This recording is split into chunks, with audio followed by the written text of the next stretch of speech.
Assalamualaikum warahmatullahi wabarakatuh. Hari ini adalah hari pertemuan kelima tentang pembahasan materi yang akan kita bahas adalah perawatan silinder mesin penggerak utama.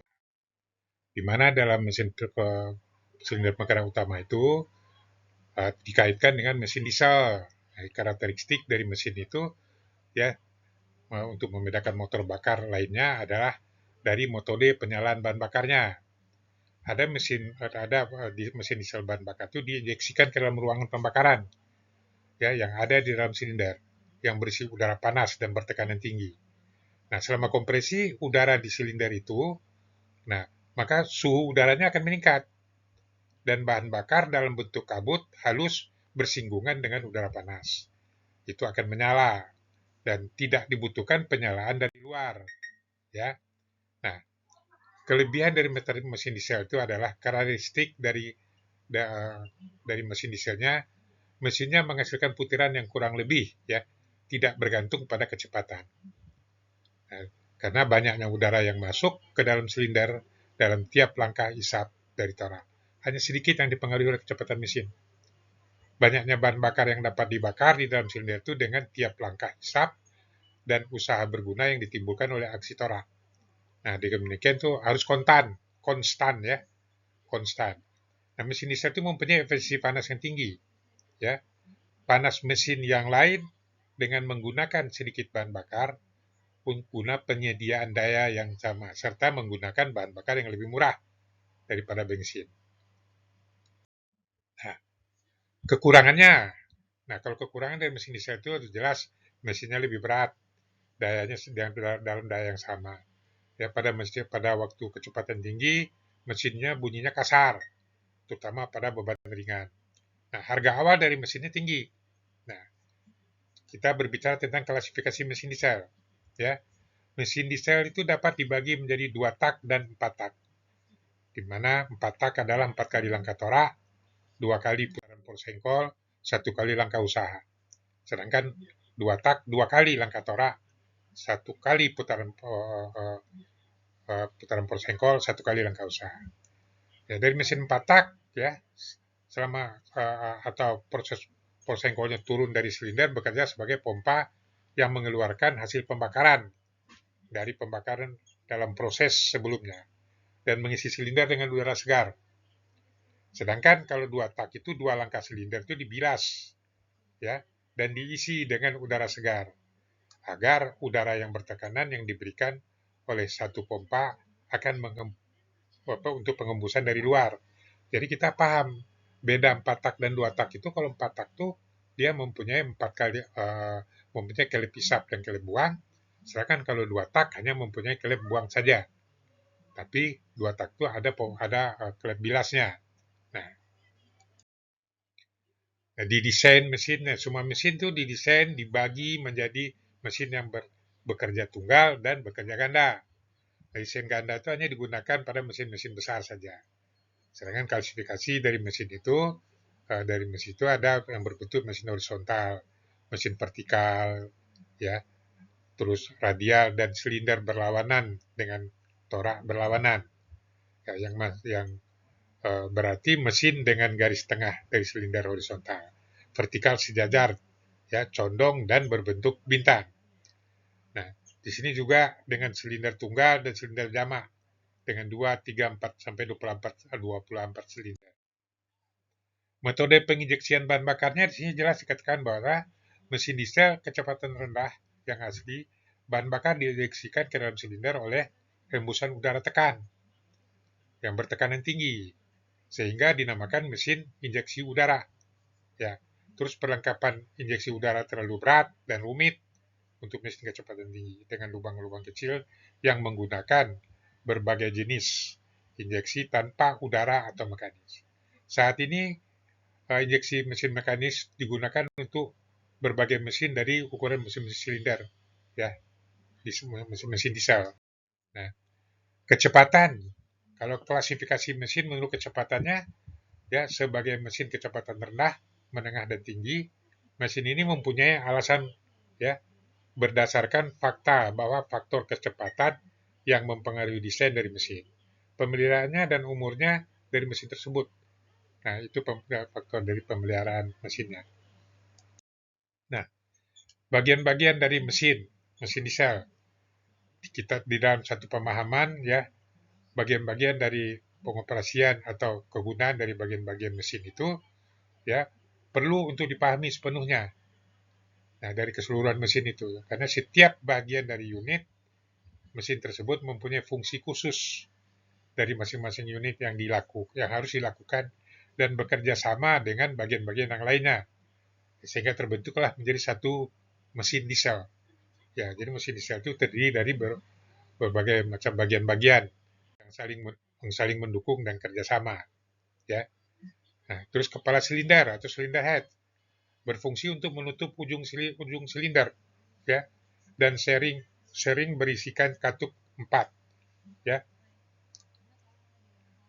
4 udara dan bahan bakar diisikan dan gas dibuang keluar. Nah, karter, apa itu karter atau crankcase? Crankcase itu berfungsi menyatukan silinder, torak, dan poros engkol, melindungi semua bagian yang bergerak dan bantalannya, dan merupakan reservoir bagi minyak pelumas. Disebut sebuah blok silinder kalau lapisan silindernya disisipkan di dalamnya. Nah, bagian bawah dari karter disebut pelat landasan atau bed plate. Nah, terus pada mesin itu ada bagian-bagian yang bergerak. Nah, bagian yang bergerak itu ada antara lain adalah torak atau piston.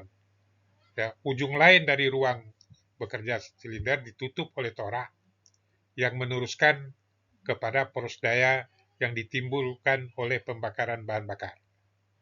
Nah, cincin torak atau piston ring itu yang dilumasi dengan minyak mesin menghasilkan seal ya, yang rapat antara torak dan lapisan silindernya. Nah, jarak perjalanan torak di ujung silinder ke ujung yang lainnya disebut dengan langkah atau stroke, bergeraknya dari titik mati atas ke titik mati bawah. Nah, terus batang engkol atau connecting roots.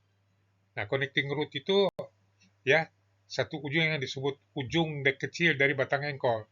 Itu dipasang kepala pena pergelangan ya, atau pena torak atau piston pin yang terletak di dalam torak.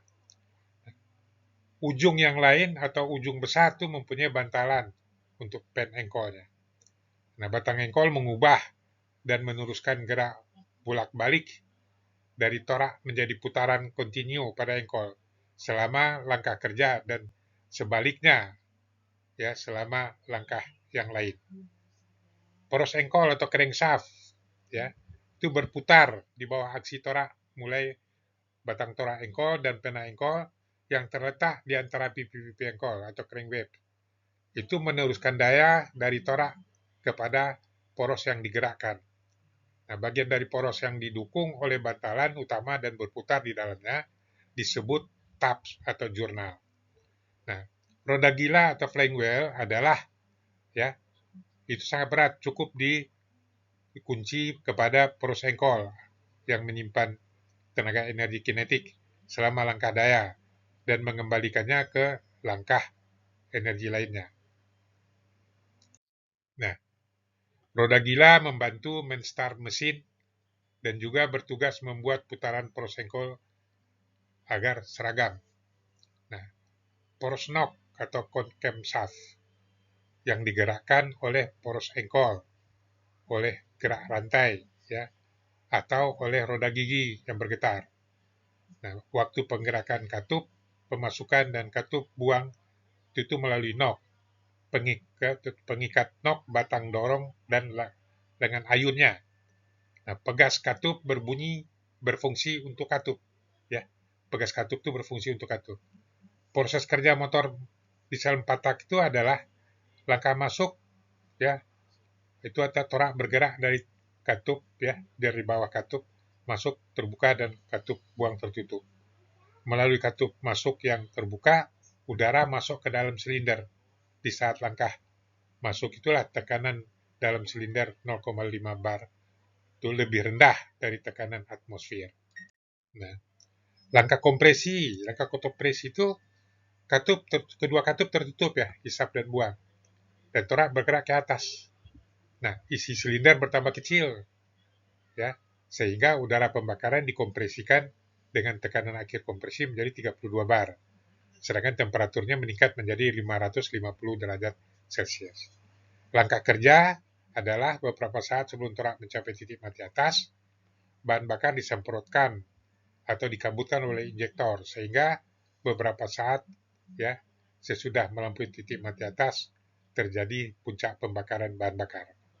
Nah, perlu dijelaskan bahwasanya tekanan kompresi tersebut di atas tadi dapat mencapai 40 atm. Nah, suhunya sampai 600 derajat Celcius, sehingga mampu ya membakar kabut bahan bakar yang disemprotkan oleh injektor. Nah, bahkan pada mesin diesel model sekarang, nah, tekanan kompresi dapat mencapai 80 atm ya, atmosfer. Dan tekanan rata-rata indikator atau biasa disingkat dengan PI itu dulunya hanya 6,7 atm, sekarang bisa mencapai 20 atm. Yang tentu saja perlu diimbangi dengan kekuatan material dari silinder dan silinder head. Selanjutnya, akibat pembakaran bahan bakar timbul energi atau daya yang mendorong torak sampai ke bawah, sampai dengan titik mati bawah.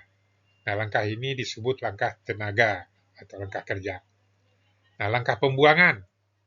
Dari titik mati bawah, torak naik ke titik mati atas dengan kondisi klep buang terbuka.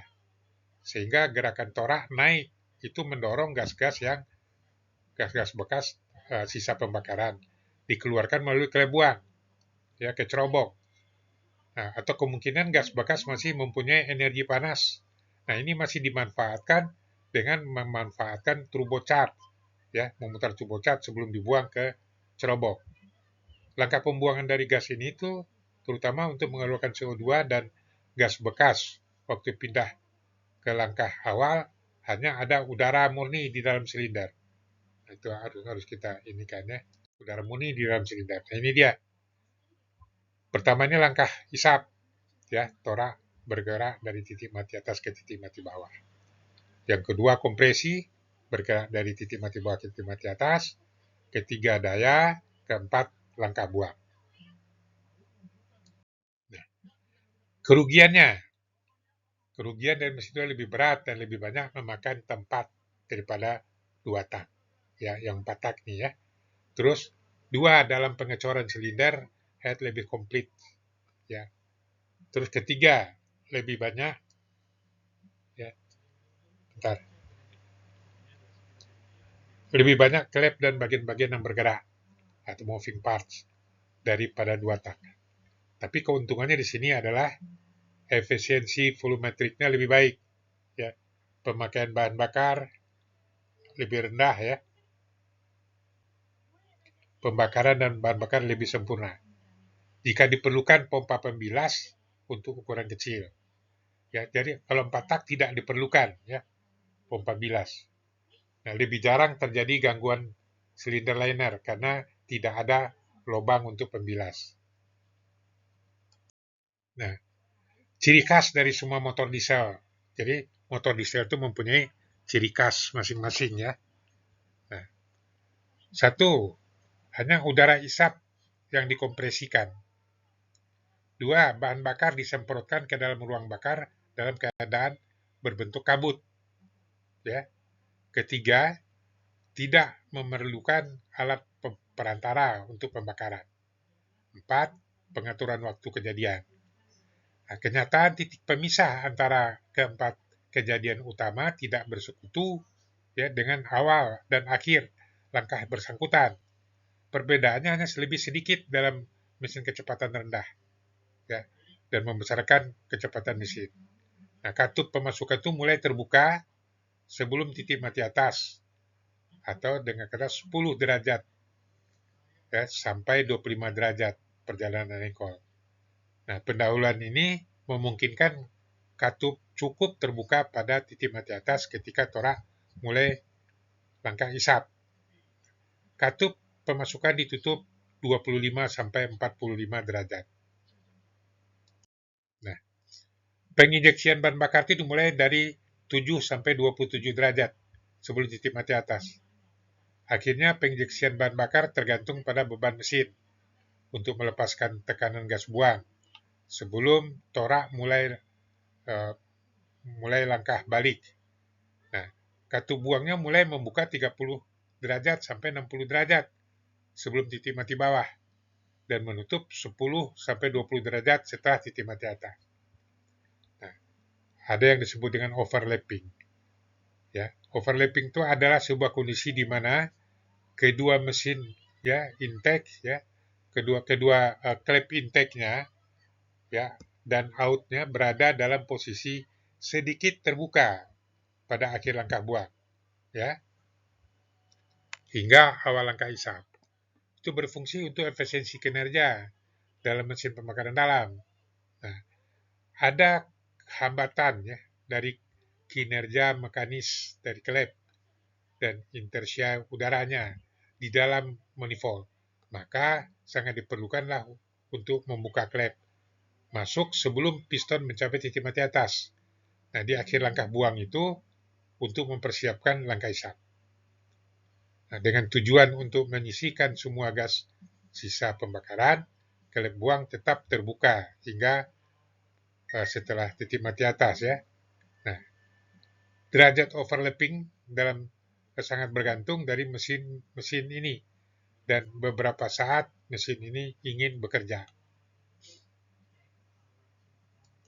Nah, manfaat proses overlapping ya sebagai pembilasan ruang bakar, piston silinder dari sisa-sisa pembakaran.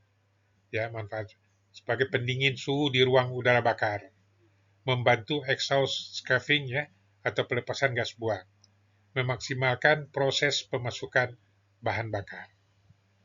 Perawatan dan perbaikan silinder mesin utama. Ya, kita jelaskan tahapan-tahapan perawatan dan perbaikan mesin penggerak utama itu dan yang populer dalam bahasa mesinnya adalah top overhaul, major overhaul, dan general overhaul. Nah, silinder atau silinder liner. Silinder liner itu komponen mesin yang dipasang di dalam pada blok silinder ya, yang berfungsi sebagai alat atau tempat di mana piston ruang bergerak ruang naik turun naik serta ruang bakar pada mesin. Pada saat langkah kompresi dan pembakaran akan dihasilkan, nah tekanan dari temperatur langkah kompresi dan pembakaran dihasilkan, maka tekanan dari temperatur gas yang tinggi, sehingga untuk mencegah kebocoran kompresi ini maka pada sisi piston dipasang cincin yang memperkecil ya secara dinding silinder liner dengan piston.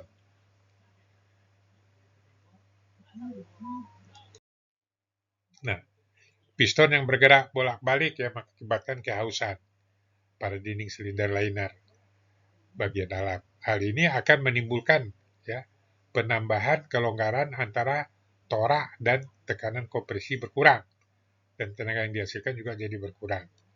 Nah, agar kehausan silinder tidak terlalu banyak, maka diupayakan bahan bakar yang digunakan itu tahan haus dan juga tahan terhadap panas bahan bakar, bahan untuk silinder liner. Sebaliknya dipakai besi cor. Ya, besi cor itu adalah besi cor kelabu. Nah, perawatan dan perbaikan. Pengukuran diameter di dalam silinder atau silinder liner antara posisi depan dan belakang pada posisi dari atas sampai ke bawah itu minimal 5 posisi. Kemudian diperbandingkan dengan diameter standar. Ya, beberapa kelebihan plus kehausan. Nah, pengukuran ini dimaksudkan untuk mengetahui ya berapa jauh dinding silinder itu yang sudah mengalami kehausan akibat gesekan dari torak. Ya, atau dari torak, tapi sebetulnya yang bergesek itu adalah ring, ya ring toraknya. Nah, pengukuran diameter bagian dalam silinder liner antara kiri dan kanan ya, port starboard atau pada posisi dari atas ke bawah. Minimal 5 posisi yang kita ambil dibandingkan diameter standar. Berapa kelebihan plusnya atau kehausan silinder tersebut. Itu menjadi patokan di dalam perawatan. Terus C, pengukuran ini dimaksud untuk mengetahui seberapa jauh diameter silinder liner yang sudah mengalami kehausan. Nah, dan ada kemungkinan kehausan dinding silinder yang tidak merata. Nah, D. Pengukuran diameter bagian dalam silinder antara kiri dan kanan, port and starboard ya, pada posisi dari atas sampai ke bawah minimal 5 posisi. Nah, dibandingkanlah diameter standar beberapa kelebihan dari plus kehausan silinder tersebut. Nah, pengukuran ini diperlukan untuk mengetahui seberapa jauh diameter dinding silinder ya yang telah mengalami kehausan akibat gesekan. Kedua, sama halnya dengan pengukuran badan torak. Demikian juga dengan dinding silinder. Nah, perlu dipastikan bahwa silinder dan keadaan masih standar atau tidak. Nah, itu yang perlu diketahui. Nah, apabila dia haus oval yang dapat mengakibatkan lolosnya udara kompresi dan gas pembakaran di dalam silinder menerobos ke ruang engkol dan seterusnya dapat mengakibatkan terjadinya kebakaran. Nah, kita juga harus pastikan bahwa seluruh ya dinding silinder tidak ada yang tergores. Dari apabila terdapat goresan alur ataupun walaupun masih kecil sekalipun, nah, itu memanjang dari atas ke bawah, maka lebih baik sekarang dilakukan penggantian silinder baru. Nah, kondisi ini dapat mengakibatkan lolosnya udara kompresi, ya, dan dapat menerobos ke dalam ruang engkol dan mengakibatkan terjadinya kebakaran atau ledakan. Nah, terus pastikan semua lubang-lubang silinder oil aparat itu dapat mengeluarkan minyak pelumas dengan baik. Tidak ada yang buntu agar pelumasan berjalan dengan baik. Bahasa kita paham, pelumasan itu minyak lumas itu berfungsi untuk melapisi bagian-bagian yang bergesek untuk menghindarkan terjadinya kehausan. Ya, pemeriksaan jumlah besar minyak pelumas yang keluar atau silinder oil aparat dari dinding silinder itu jangan sekali-kali dikurangi jumlah besarnya, ya, kecuali sudah melalui perhitungan yang teliti atau sesuai buku petunjuk. Nah, akibat dari penyetelan pengurangan jumlah besaran minyak lumas pada dinding silinder itu dapat mengakibatkan kurangnya sistem pelumas silinder terhadap gesekan ring torak. Nah, dan berakibat menambah kecepatan kehausan ring torak dan bahkan torak ataupun silinder itu sendiri yang selanjutnya membuat lolos kompresi dan gas pembakaran menerobos ke dalam ruang engkol ya, dan dapat mengakibatkan terjadinya kebakaran atau ledakan. Nah, ini kalau kita merawat ya silinder liner. Nah, ini pengukurannya yang kita lakukan. Jadi kita mengukur silinder liner itu ada 5 sisi ya. Dari atas sampai ke bawah itu ada 5 sisi. Nah, itu dipakai sebagai standar ya. Nah, terus kepala silinder atau silinder head. Kepala silinder merupakan salah satu bagian dari mesin yang sangat penting. Di mana fungsi pertama bagian ini sebagai tempat ya terjadinya tekanan dan ledakan hasil usaha dari setiap silinder. Nah, fungsi kedua adalah untuk menempatkan bagian-bagian peralatan atau penting lainnya seperti tertulis pada pelajaran kita pada top hole ya, top overhaul. Nah, perawatan dan perbaikannya di sini menjaga seluruh ruangan pendingin di dalam silinder tetap bersih. Pastikan bersih penuh dengan air pendingin. Dan jangan sampai terjadi adanya udara yang terjebak di dalamnya. Hal ini dapat menyebabkan keretakan pada kepala silinder. Menjaga suhu air pendingin tetap stabil pada saat mesin penggerak utama bekerja ataupun sedang tidak bekerja. Ya, hal ini juga dapat mengakibatkan keretakan pada kepala silinder. Nah, pengalaman pada mesin penggerak utama buatan Akasaka ya dengan Jepang punya dengan tenaga 1200 horsepower disebut warning bahwa suhu air pendingin masih harus tetap dijaga pada suhu 75 sampai 80 derajat pada saat persiapan pekerjaan ataupun tidak bekerja kapal layak laut atau di pelabuhan. Nah, seluruh permukaan dudukan setting ya, kepala silinder, katup yang menempel terus selalu dalam keadaan rata dan bersih. Sebab kerusakan pada salah satu bagian permukaan itu dapat mengakibatkan rusaknya satu unit silinder. Nah, katup penekan disebut dengan rocker arm, ya, pin atau bolts. Nah, penekan katup ini merupakan bagian kecil ya, yang paling banyak bergerak melayani pembukaan dan penutupan ruang katup. Nah, itu sangat gesekan yang diterima juga sangat banyak dan menimbulkan kehausan yang tidak merata. Nah, perawatan dengan sistem pelumasan cukup lancar. Nah, perawatan dan perbaikan di sini pertama-tama adalah menjaga sistem minyak pelumas yang cukup dan lancar untuk seluruh bagian rokeran tersebut. Karena pada mesin dengan putaran per menitnya 720 sampai 1800 rpm, maka dapat dibayangkan ya, 1 menit bagian yang bergesekan menerima beban sampai 720 sampai 1800 kali gesekan. Nah, pada awal jadwal dilakukan perawatan atau overhaul, nah di sini dikatakan seluruh bagian dari rokeram itu diperiksa dan teliti dengan baik. Kehausan pada bespin, ya walaupun hanya sedikit atau kecil, itu tidak berdampak kepada penyetelan clearance. Nah, katup buang dan katup masuknya harus, maka akibat tepat terjadi ya kerugian pembakaran dalam silinder. Nah, pengukuran penyelidikan jarak kelonggaran clearance pada katup buang dan katup masuk itu harus teliti, ya tergantung dari besar kecilnya. Nah, pengalaman dari beberapa instruction book pada mesin di bawah 5.000 horsepower menunjukkan ya antara 0,15 sampai 0,35 mm.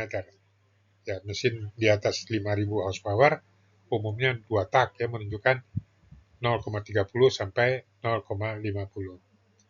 Nah, pemeriksaan dengan batang tuas atau tidak lurus atau kondisi tidak lurus atau bengkok itu disebabkan pernah terjadi penyetelan kelonggaran katup yang biasa disebut dengan false clearance. Ya,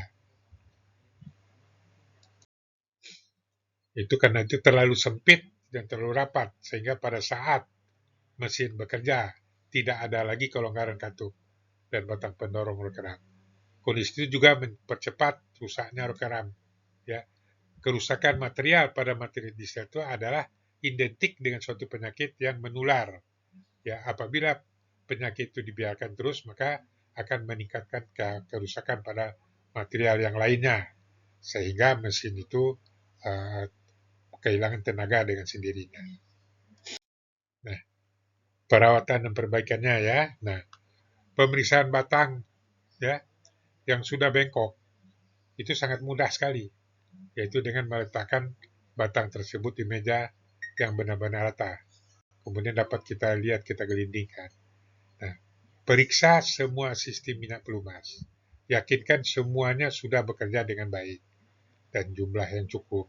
Yakinkan pada saat penyetelan minyak, jumlah minyak pelumas, nah itu masinis yang merawatnya harus paham. Pemeriksaan berikutnya adalah pada kedua batang ujung pendorong rokeram, ya, atau berbulan-bulan licin itu mengkilat. Apabila tidak demikian, ya, atau sudah berbentuk tidak bulat dan bekas luka, sebaiknya langsung diganti, ya, dengan yang baru. Nah, katup buang lengkap atau X-valve speeder set. Sebelum melakukan perawatan dan perbaikan katup buang lengkap ini, setiap masinis kapal diharapkan harus benar-benar memahami terlebih dahulu katup buang lengkap. Nah, selain mesin diesel 4 tak, ada juga mesin diesel 2 tak dengan sistem pembilasan memanjang. Itu mengalami kebuangan kepala silinder. Nah, pengalaman di lapangan ya, banyak masinis yang sangat kurang memperhatikan ya tentang perawatan katup buang. Nah, ini sangat riskan sekali. Keterlambatan melaksanakan perawatan perbaikan, nah mesin diesel itu dapat menimbulkan top overhaul yang mengakibatkan kerusakan dengan mengeluarkan biaya besar. ya, bahkan dapat merusak bagian-bagian lain ya internal dari mesin itu. Kita mencabut silinder head. Bagaimana cara mencabut silinder head? Maksud dan tujuannya diarahkan pencabutan silinder head adalah untuk ya keperluan mencabut torak dan silinder liner. Adapun urutan tindakan yang dilakukan itu seperti yang kita uraikan ini, ya, tutup semua air pendingin, inlet dan outlet pada motor induk, lepaskan pipa pendingin air tawar, tutup silinder head, lepaskan juga bahan bakar dan pendingin injektor, lepaskan pipa starting air valve, lepaskan baut pengikat silinder head dengan hidrolik jack pad, ya, dengan tekanan 600 PSI. Nah, pasang wire pengangkat pada silinder head. Ketika overhead crank ya, pada wire itu dan angkat secara perlahan. Tempatkan silinder head pada tempat yang aman. Nah, bersihkan dan perbaiki bila perlu komponen-komponen dari silinder ya, kalau ada kerusakan dari exhaust valve, starting valve, injektor dan lain-lainnya. Nah, mencabut piston ya. Mencabut piston pada mesin induk. Nah, kalau piston dicabut itu untuk apa sih keadaannya? Untuk melihat kehausan dari ring piston, ya, pistonnya sendiri. Untuk melihat dinding-dinding dari silinder liner. Setelah silinder terangkat, kemudian torak dan piston bisa diangkat dengan cara kita membuka pintu decksel crankcase door, posisikan torak pada titik mati bawah dengan memutar touring gear, ya. Nah, terus memutar poros engkol pada posisi titik mati atas. Ya, memasang piston lighting tool pada torak. Ketika overhead crank ya pada lifting tool dan angkat secara perlahan. Tempatkan piston pada tempat yang aman dan terjaga. Nah, ukur gap ring piston. Bila sudah melebihi batas ketentuan clearance yang ada, yang ditentukan, harus segera diganti baru. Cek dan perbaiki keadaan piston dan ukur diameter silinder linernya. Nah, bagaimana kita mengangkat silinder liner? Tujuan mengangkat silinder liner itu adalah untuk mengganti silinder liner karena sudah haus. Ya, setelah torak terangkat, maka silinder liner dapat diangkat dengan proses seperti biasa kita lakukan. Pertama, pasang tracker pada silinder liner pada bagian atas dan bawah. Ikat mur dan tracker bagian atas dan bawah. Bantu dengan sedikit pukulan dari bawah hingga silinder liner terangkat. Bersihkan kedudukan silinder liner dari kerak-kerak kotoran.